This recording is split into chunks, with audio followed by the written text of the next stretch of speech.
I wake up in the dormitory attic of Universidad de Mondragón, and the first thing that crawls into my nostrils is the sour stink of last century's varnish fighting against cold mildew. The ceiling boards are so thin I can hear the mouse in the rafters coughing. I am 18, I am soft like bread soaked in tears, and I have been told this place will make me an engineer of robots.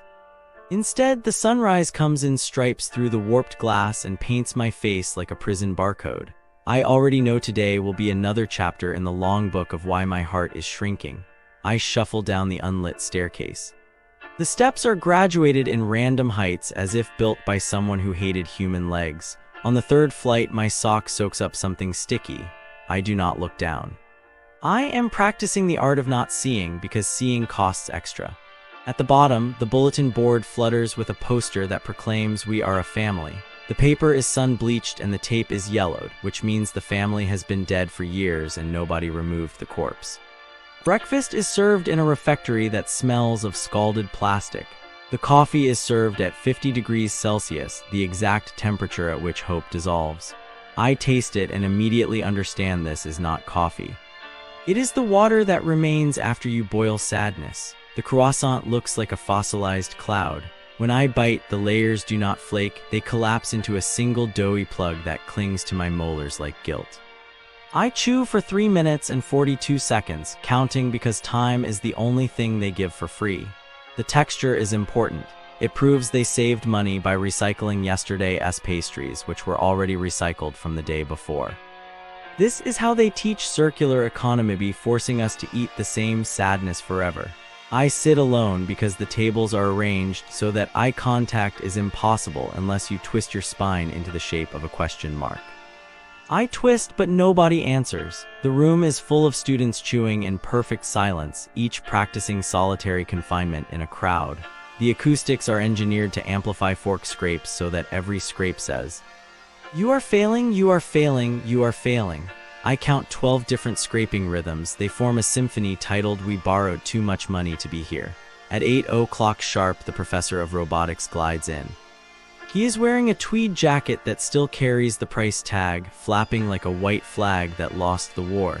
He does not say good morning. He opens his mouth and a PowerPoint slides out.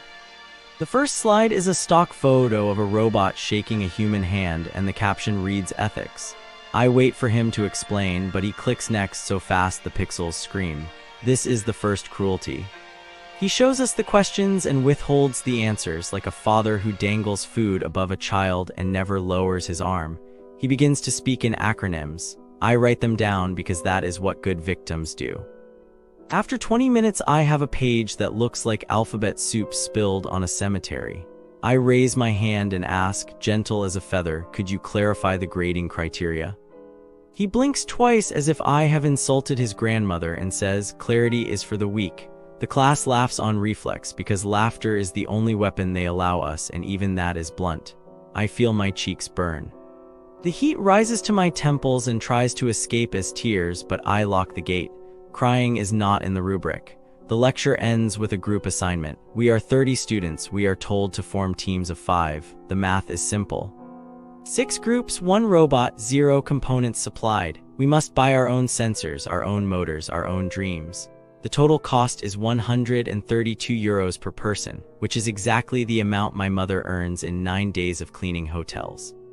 I open my banking app. The numbers look back at me like a funeral. I realize the university has transformed education into a pay-to-win video game, except nobody told me I needed a credit card to unlock the second level.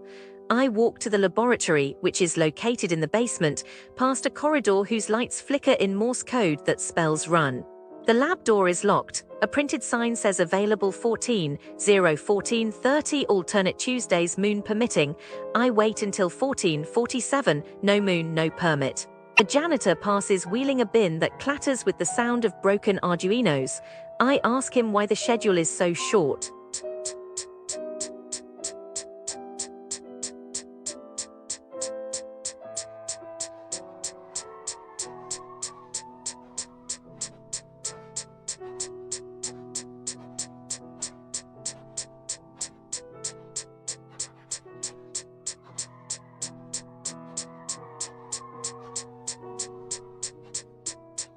The businesses that hug the sidewalks around Universidad de Mondragón feel like they were all handed the same instruction manual titled, How to Disappoint a Student Before Finals Week. Walk 5 minutes in any direction, and you will meet the same 3 ghosts' hair in your food, apathy in your glass, and a bill that arrives faster than the service. It is as if the whole quarter agreed that good value is an urban legend that happens only in other towns.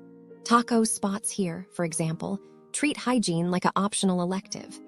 At Taqueria Mondragón, the kitchen crew wear their beards loose, swinging over the griddle like black bunting on a funeral car. One couple opened a delivery box and found flautas wearing a wig of human hair, not one strand, a full crown, laid on the cheese as if the cook was seasoning with follicles.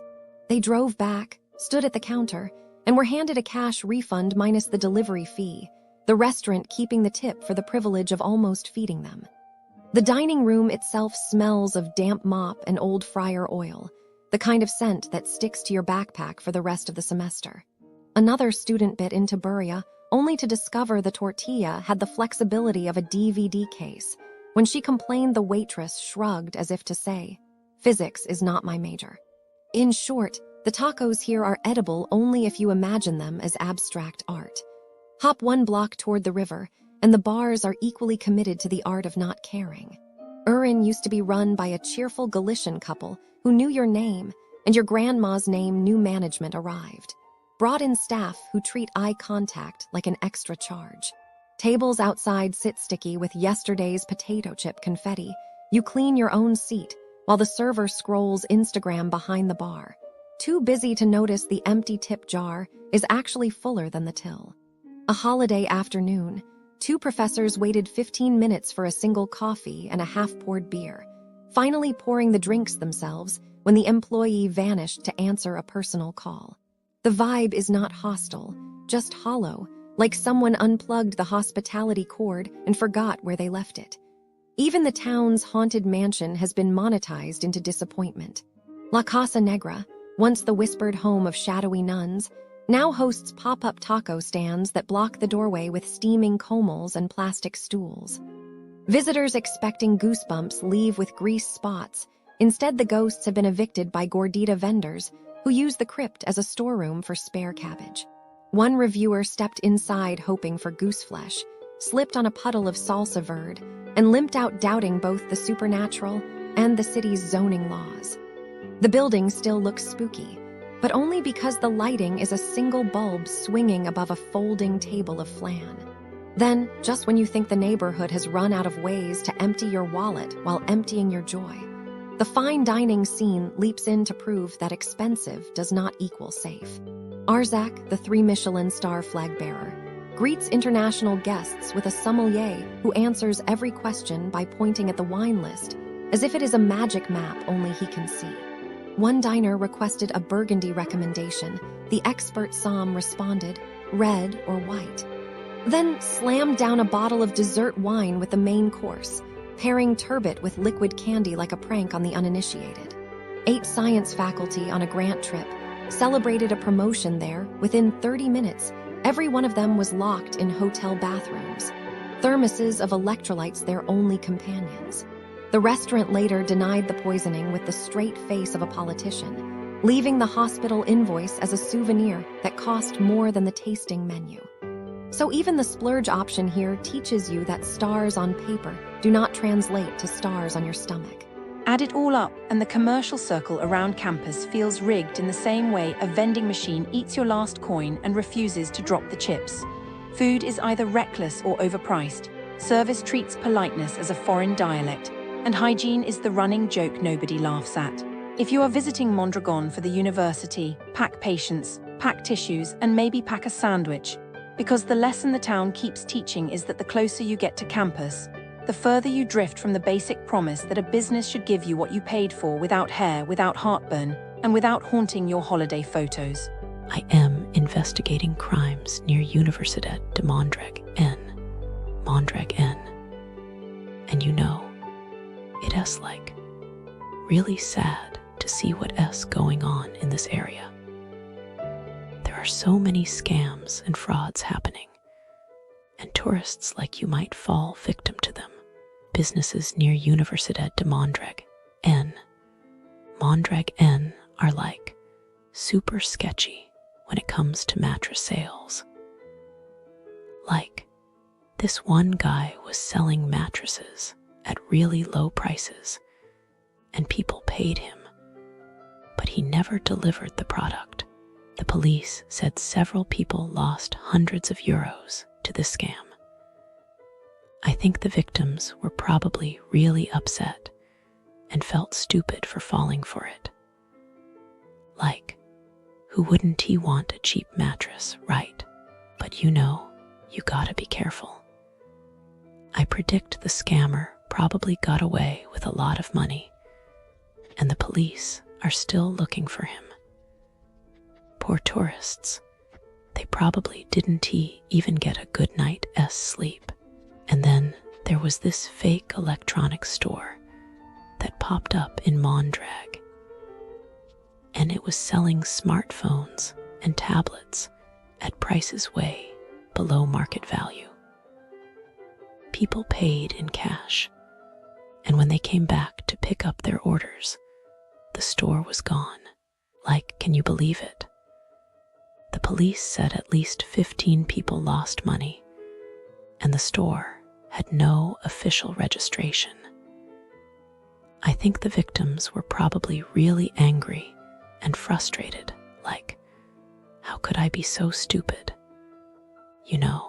I predict the owner of the store probably disappeared with all the money, and the police are still trying to find him. And have you ever heard of counterfeit perfumes? Like, this woman was selling fake luxury brand perfumes in a small shop in Arasate. Several customers reported skin reactions after using the products. The police seized the stock and closed the shop. I think the victims were probably really upset and worried about their health. Like, who wants to put toxic stuff on their skin, right? I predict the woman got fined, and the health authorities are still investigating. Now, this one is like really ridiculous. A guy opened a temporary art gallery in Mondragón, claiming to sell original paintings by local artists. He offered the artworks at really low prices, and several people bought them. But it was all a scam. The paintings were not originals, but cheap reproductions. I think the victims were probably really disappointed and felt foolish for falling for it. Like, who doesn't he want to own a piece of original art, right? I predict the guy got charged with fraud, and the police